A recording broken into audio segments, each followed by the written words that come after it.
वडोदरा शहर का मंगल बाजार इलाका जहां पर काफ़ी ज़्यादा ट्रैफिक जाम देखने मिलता है। खासकर वहां पर सड़क पर जो व्यापारियों की ओर से ठेले धारकों की ओर से अवैध अतिक्रमण किए जाते हैं, उसकी वजह से ज़्यादा ट्रैफिक जाम हो जाता है। इस ट्रैफिक जाम से वहां के निवासी काफ़ी परेशान थे और इस मामले की शिकायत बार बार वडोदरा महानगर पालिका को की जा रही थी। तब आखिरकार वडोदरा महानगर पालिका प्रशासन हरकत में आया और आज अतिक्रमण शाखा की टीम की ओर से झूलेलाल मंदिर से लेकर पद्मावती शॉपिंग सेंटर और मंगल बाजार पर रोड पर किए जाने वाले सभी अवैध अतिक्रमणों को दूर करवाया गया।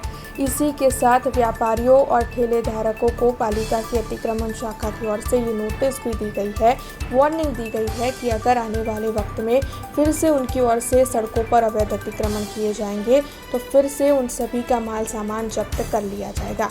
इस वक्त अवैध अतिक्रमण दूर करवाते हुए पालिका की अतिक्रमण शाखा की टीम की ओर से एक ट्रक भरकर माल सामान जब्त किया गया है। वहीवटी वोर्ड नंबर 14 में झूलेलाल मंदिर थी पद्मावती शॉपिंग सेंटर थई અને મંગળ બજારનો જે એરિયા છે તેમાં હાલ આજનો રોજ દબાણ દૂર કરવાની કાર્યવાહી હાલ હાથ પર છે।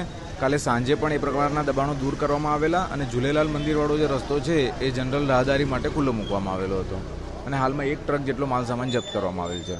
हमसे जुड़े रहने के लिए हमारे YouTube चैनल को सब्सक्राइब करें और नई वीडियो की नोटिफिकेशन के लिए बेल आइकॉन को दबाएं।